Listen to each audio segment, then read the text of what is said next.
మీ చేతిలో డబ్బు నిలవాలంటే 15 సూత్రాలు. ఈ రోజుల్లో డబ్బే ప్రధానంగా ఉంది.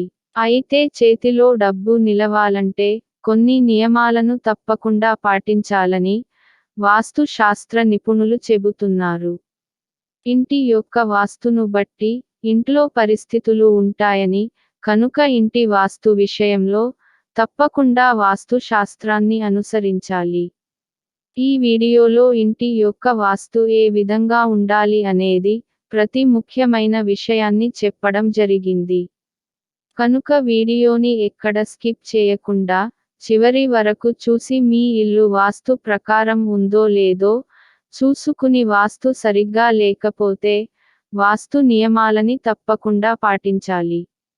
1. వంటగదిని ఎప్పుడూ కూడా ఆగ్నేయ దిశలో ఏర్పాటు చేసుకోవాలి. వంట గదిలో ఉండే గ్యాస్ పొయ్యిని ఆగ్నేయంగా తూర్పు గోడకు నిర్మించుకోవాలి. వంట చేసేవారు తూర్పు దిక్కుకు చూస్తూ వంట చేయాలి. దక్షిణ దిక్కుకు చూస్తూ వంట చేయకూడదు. దక్షిణ దిక్కు అనేది యముడి స్థానం. ఈ దిక్కుకు చూస్తూ వంట చేయడం వలన అనారోగ్య సమస్యలు వస్తాయి. ఒకవేళ వంటగది ఆగ్నేయ దిశలో లేకపోయినా వంట యొక్క గ్యాస్ పొయ్యి అనేది తప్పకుండా తూర్పు దిక్కుకు ఉండేటట్లుగా చూసుకొని, వంట చేసేవారు తప్పకుండా తూర్పు దిక్కుకు చూసి వంట చేసేటట్లుగా అమర్చుకోవాలి. 2. ఇంటిలోని పూజ మందిరాన్ని తూర్పు దిక్కున ఉన్న ఈశాన్య మూలన ఏర్పాటు చేసుకోవాలి. 3. ఉత్తరం, తూర్పు, ఈశాన్య దిక్కులలో మాత్రమే స్థలం అనేది ఎక్కువగా ఉంచాలి. దక్షిణ దిక్కులో ఎప్పుడూ కూడా స్థలం అనేది ఉండకూడదు. అదేవిధంగా మిగతా దిక్కులలో కూడా స్థలం అనేది ఎక్కువగా ఉంచుకోకూడదు.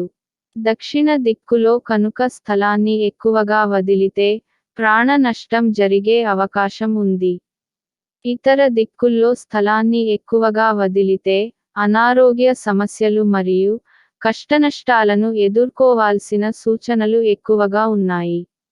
4.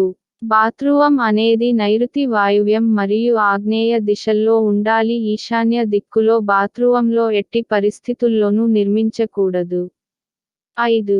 ఇంటి యొక్క ప్రధాన ద్వారం దక్షిణ దిశగా ఉంటే ఆ ఇంటికి యొక్క వంటగది అనేది ఆగ్నేయం, నైరుతి దిక్కులలో ఏర్పాటు చేసుకోవాలి. 6. వంటగది యొక్క కిటికీలు అనేవి తూర్పు దిక్కున ఉండాలి. 7. వంటగదిలో అల్మారాలు, పాత్రలు, ఆహార ధాన్యాలు అనేవి దక్షిణం లేదా పడమర దిక్కున ఉండాలి.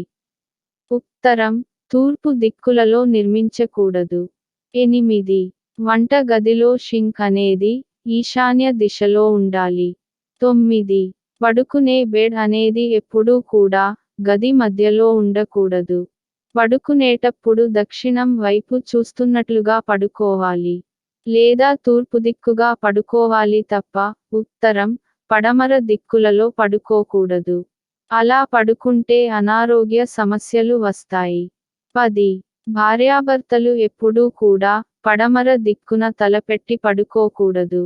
అలా పడుకోవడం వలన ఇంటిలో ఆర్థిక సమస్యలు అనేవి ఎక్కువ అవుతాయి. 11. ఉత్తర దిక్కున బీరువాలు మరియు లాకర్లు ఉండేటట్లుగా అమర్చుకోవాలి. 12.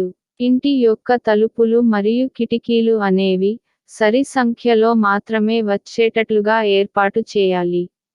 బేసి సంఖ్యలో ఎప్పుడూ ఉండకూడదు. 13. ఇంటిలో పడకగదులు ఎప్పుడు కూడా పడమర లేదా నైరుతి భాగాన వచ్చేటట్లుగా ఇంటిని ఏర్పాటు చేసుకోవాలి.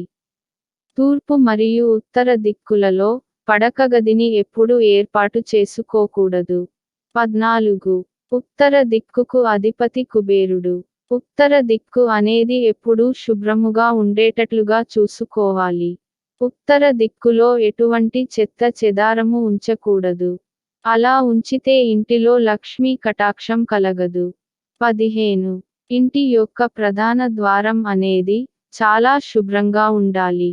ఇంటి యొక్క ప్రధాన ద్వారానికి ఎదురుగా చెప్పులు విడవకూడదు. అదేవిధంగా చెత్తాచెదారాన్ని ప్రధాన ద్వారం వద్ద ఉంచకూడదు. లక్ష్మీదేవి ప్రధాన ద్వారం గుండాన్ని ఇంటి లోపలికి ప్రవేశిస్తుందని, కనుక ప్రధాన ద్వారం ఎప్పుడు శుభ్రముగా ఉండేటట్లుగా చూసుకోవాలి. ప్రధాన ద్వారం దగ్గర ఒక నీటి కుండను ఉండేటట్లుగా అమర్చుకోవాలి.